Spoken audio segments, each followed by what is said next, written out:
The forest was a sanctuary for Elias, a place where the world's noise couldn't reach him. The towering trees, the soft crunch of leaves underfoot, and the distant call of birds brought a sense of calm that felt elusive everywhere else. On this particular evening, as the sun cast long, golden shadows through the trees, he ventured deeper into the woods, seeking peace. It was then that he heard it, a faint, muffled whimper. At first, he thought it might be an injured animal, but as he listened more carefully, he realized it was a human sound, a child's sound.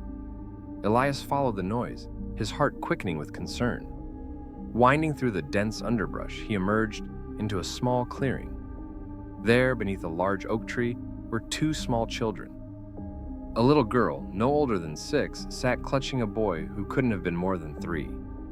Their clothes were tattered, their faces streaked with dirt and tears. The girl noticed him first.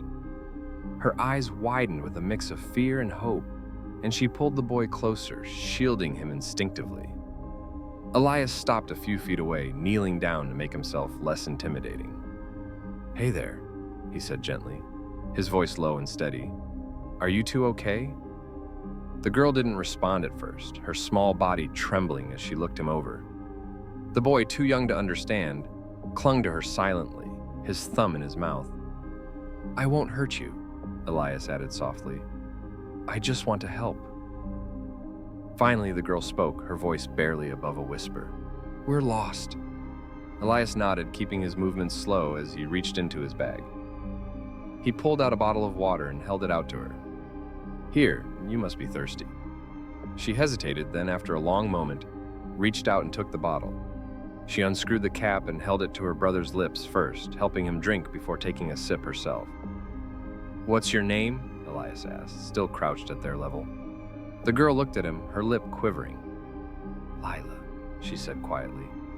"And this is Jamie. Lila and Jamie," Elias repeated with a warm smile. "I'm Elias. Do you know how long you've been out here?" Lila shook her head. "A while. We couldn't find our way back." Elias's chest tightened. These children were far too young to be alone in the woods, especially as night approached. He glanced up at the sky. The sun was sinking fast. They needed to get out of the forest before darkness set in. "All right," he said, standing and brushing the dirt from his knees. "I'll take you back to town. Don't worry, we'll find your family." But as he extended his hand to help them up, Lila froze. Her small face twisted in fear, and she clung to Jamie even tighter. "No," she cried, her voice breaking. "Don't let anyone see us. Please." Elias paused, surprised by the intensity of her reaction. "Why not, Lila? What's wrong?" The girl's eyes filled with tears. Mama said people don't like us." Elias felt a pang of confusion. "Why would anyone not like you?" he asked gently. Lila lowered her head, clutching Jamie as though he might vanish if she let go. Her next words were barely audible, but they hit Elias like a stone. "Mama said we're not supposed to be here." Elias didn't fully understand what she meant, but the weight of her fear was unmistakable. Whatever these children had endured, it was clear that it had left a deep mark on them. He crouched again, his voice steady and calm. "Lila, I promise, I'll keep you safe," he said. "But we can't stay out here. It's going to get dark soon, and we need to get somewhere safe." She looked at him, her small face full of doubt and desperation. After a long pause, she gave a reluctant nod. Elias reached out, lifting Jamie into his arms, and held out his other hand for Lila to take. As they began their walk out of the forest, Elias couldn't shake the gnawing feeling that this was just the beginning of something much larger than a simple rescue. As Elias walked out of the forest with Jamie in his arms and Lila holding tightly to his hand, the evening air grew cooler, and the shadows stretched longer. The children remained silent, but he could feel Lila's tension through her small, trembling hand. She constantly glanced over her shoulder as if expecting someone to appear and scold her. Elias tried to reassure her. "You're safe with me, Lila. We'll get you home." But Lila didn't look convinced. "Mama said people don't understand," she murmured, her voice so soft that Elias almost missed it. "What don't they understand?" he asked, keeping his tone gentle. Lila bit her lip but didn't answer. Jamie stirred in Elias's arms, letting out a soft whimper, and Elias patted his back to soothe him. Whatever these children were afraid of, it was deeply ingrained. As they approached the edge of the woods, the small town came into view. It was a typical southern town with quiet streets, well-kept yards, and a modest cluster of stores and houses. Elias was relieved to see signs of civilization. They needed help, and these children needed to find their family. But as they walked into the open, Lila's grip tightened around his hand. She slowed, almost dragging her feet, her wide eyes darting around the empty street. "Please, mister," she whispered, her voice filled with urgency. "Don't let people see us." Elias frowned, confused by her panic. "Why, Lila? What are you afraid of?" She shook her head, her lips pressed together in a thin line. "Mama said we shouldn't be seen," she repeated. Before Elias could ask more, the sound of approaching footsteps caught his attention. A couple walking their dog appeared at the corner of the street. At first, they didn't notice Elias and the children, but when they did, the woman stopped abruptly and the man narrowed his eyes. Their dog tugged on its leash, wagging its tail, but the couple stood frozen. "Hey," the man called out, his tone sharp.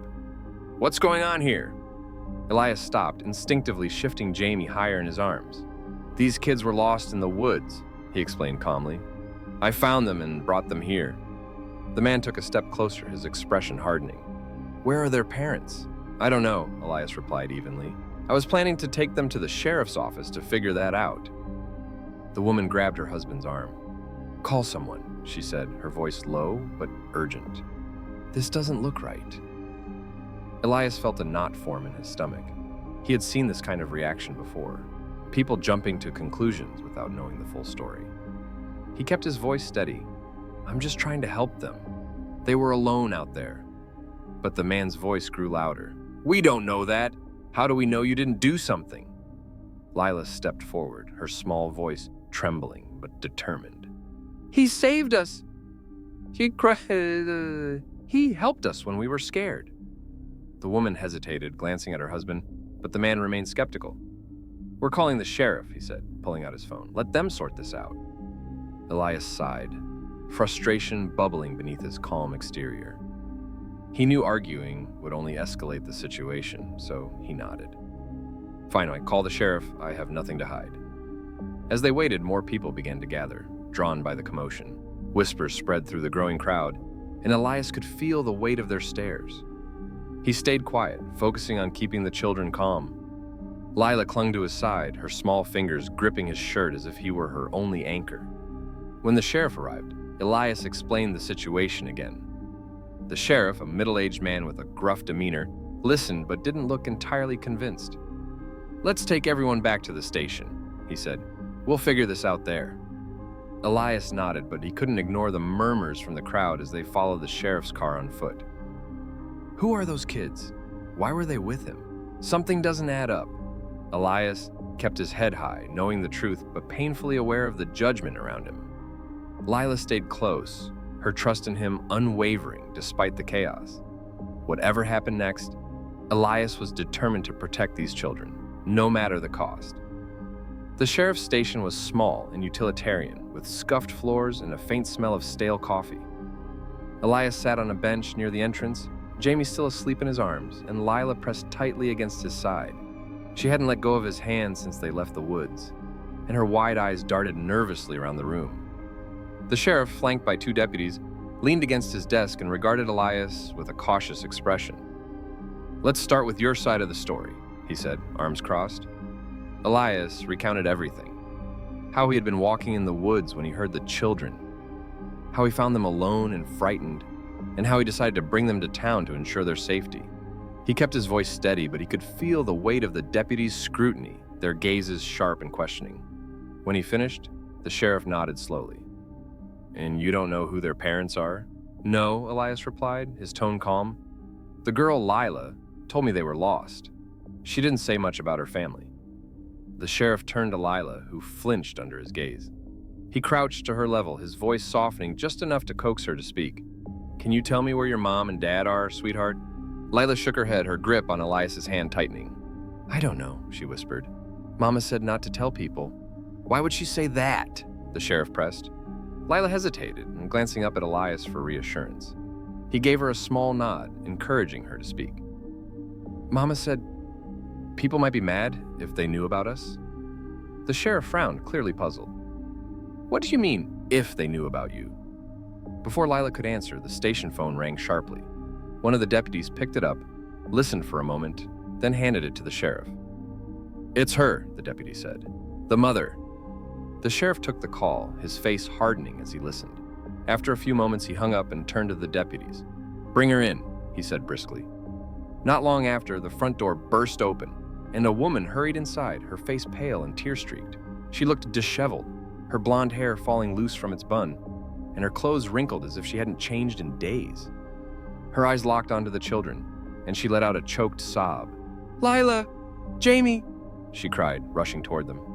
Lila sprang from the bench and ran into her mother's arms, burying her face in her shoulder. The woman hugged both children tightly, tears streaming down her face. I thought I'd lost you, she whispered. Elias stood, watching the reunion silently. Relief washed over him, knowing the children were safe, but questions still lingered. Why had they been in the woods? Why had Lila been so terrified of being seen? The sheriff approached the woman cautiously. Ma'am, you're Sarah Caldwell? He asked. She nodded, still clutching her children. Yes, I'm their mother. Are they okay? They're fine, thanks to him, the sheriff said, nodding toward Elias. He found them and brought them here. Sarah turned to Elias, her eyes filling with gratitude. You saved them. I don't know how to thank you. Elias nodded, his expression kind but reserved. I'm just glad they're safe. As Sarah settled into a chair with her children, the sheriff began asking questions. How did your kids end up in the woods, Mrs. Caldwell? Sarah hesitated, her gaze flickering to Lila, then to the floor. We were trying to leave town, she said finally, but I couldn't find anyone I trusted to help us. I told Lila to stay hidden with Jamie while I went to get supplies. When I came back, they were gone. The sheriff frowned. Why leave town? Were you in danger? Sarah's shoulders slumped, and she let out a shaky breath. Not exactly danger, she said, but it's complicated. Elias watched her closely, sensing the weight of something unspoken. What's complicated? He asked gently. Sarah looked up at him, her eyes filled with a mixture of shame and defiance. Their father, she said quietly. He's not from here. And when people found out about us, everything changed. My family disowned me.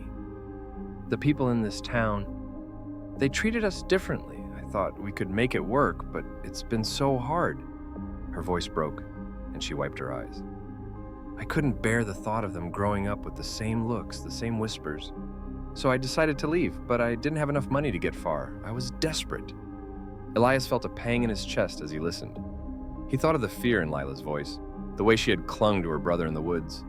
These children had already felt the weight of a world that should have protected them. The sheriff seemed to soften slightly. Mrs. Caldwell, I understand you were trying to protect your children, but leaving them in the woods alone. I didn't mean to, she interrupted, her voice rising. I thought I'd only be gone for a few minutes. I thought they'd be safe. Elias stepped forward, his voice calm but firm. They were scared, but they're okay now. What matters is what happens next. Sarah looked at him, her face full of gratitude and regret. Thank you, she said again. I don't know what I would have done if... You don't have to thank me, Elias said. Just make sure they know they're loved, no matter what anyone else says or thinks. Sarah nodded, her eyes brimming with tears. She held her children close, as if vowing to never let them out of her sight again. The sheriff sighed, rubbing the back of his neck. Mrs. Caldwell, I'll have to file a report, but it sounds like you've been through enough. I'll do what I can to help.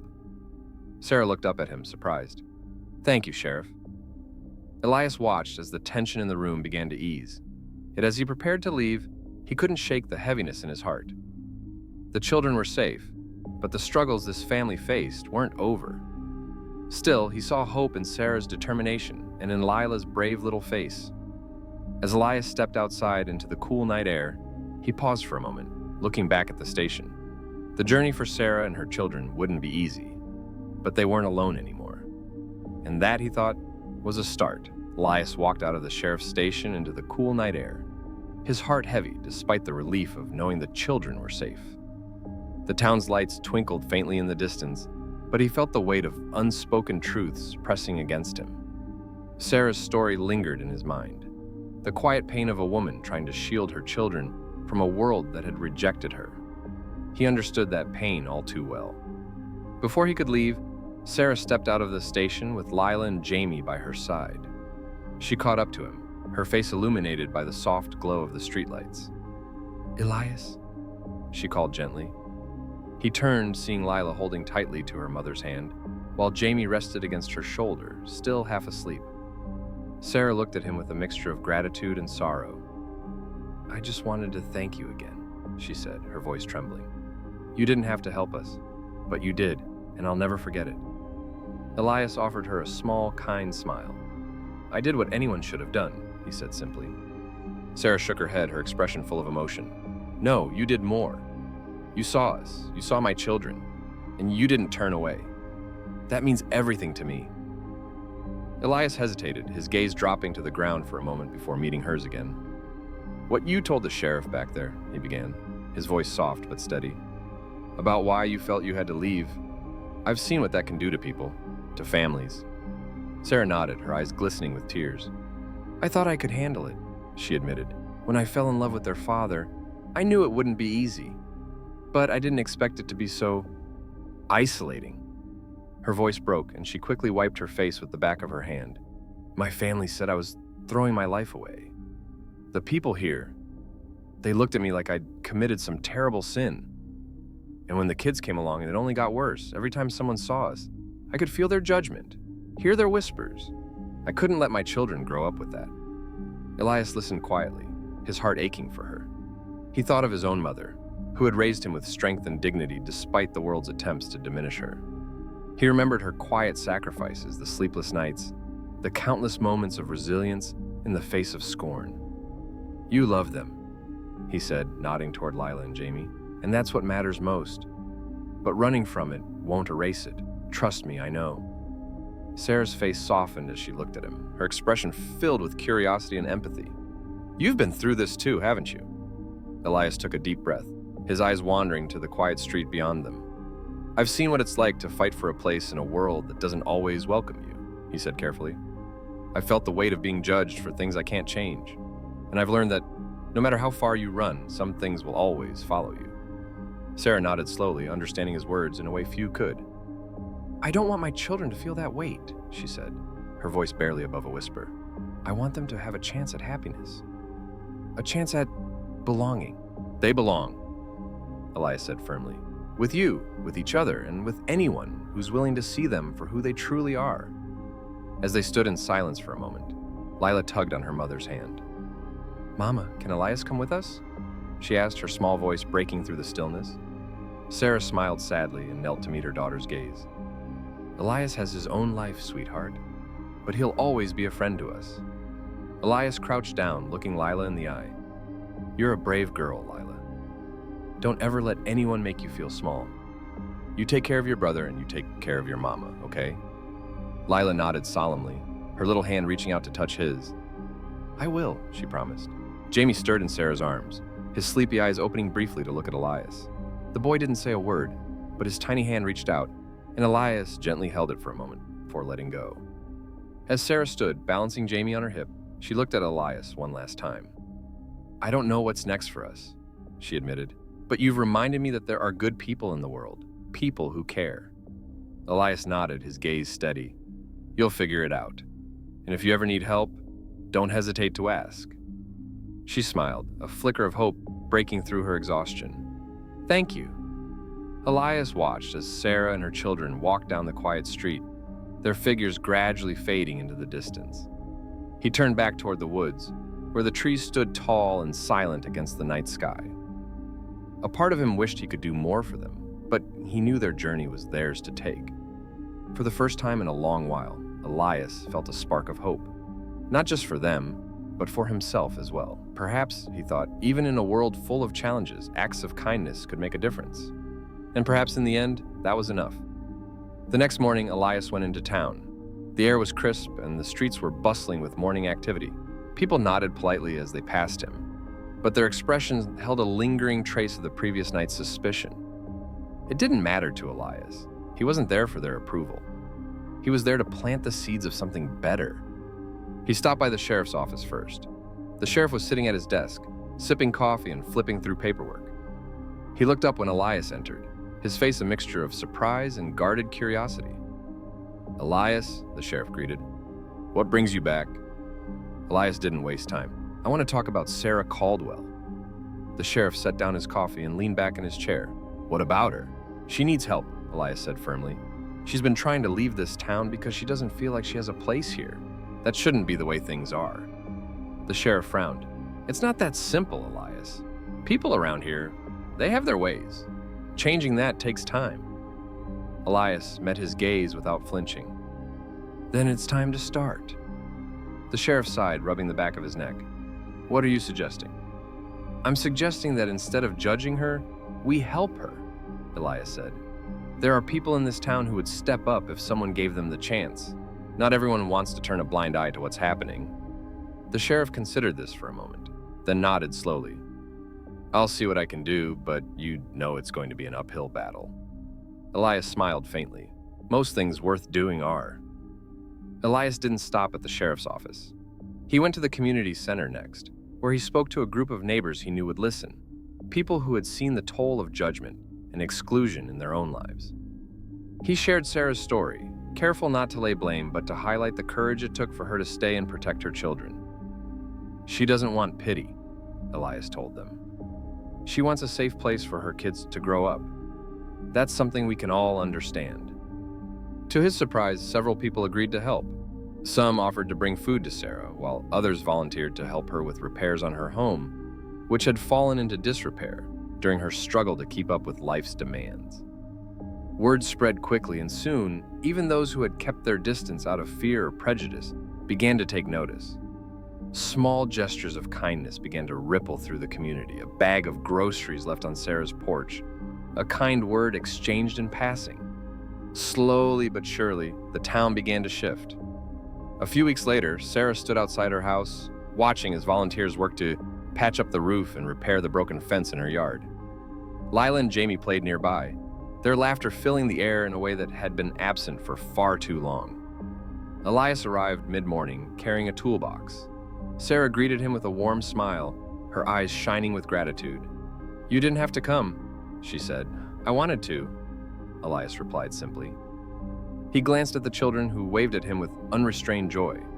"They deserve a place to call home." Sarah nodded, her voice soft. "It's more than just a home, it's hope. For the first time, I feel like we might have a future here." Elias looked around at the people working alongside him. Neighbors, strangers, even the "I wanted to," Elias replied simply. He glanced at the children, who waved at him with unrestrained joy. They deserve a place to call home. Elias became a quiet leader in the movement, not seeking recognition, but simply doing what he felt was right. His actions inspired others, proving that even the smallest steps could lead to meaningful change. For Sarah, the transformation was life-changing. She no longer had to hide her children or live in fear of the whispers and stares. Instead, she found herself surrounded by a growing circle of support. She began volunteering at the community center, teaching classes for children and giving back to the very community that had once turned its back on her. One evening, as the sun set over the town, Elias sat on a bench near the park, watching Lila and Jamie play with other children. Sarah joined him, carrying 2 cups of coffee. She handed him one and sat down beside him, her face peaceful. "I never thought this was possible," she said, her voice filled with quiet wonder. "A few months ago, I was ready to leave everything behind, and now?" Elias smiled, his gaze fixed on the children. "Sometimes it just takes one step in the right direction," he said, "and the courage to take it." Sarah nodded, her eyes misty. "You gave us that courage." Elias shook his head. "You already had it. I just reminded you it was there." As they sat together, watching the vibrant life of a community that was learning to heal, Elias felt a deep sense of fulfillment. It wasn't a perfect ending, but it was a beginning, a chance for something better. And that, he thought, was more than enough.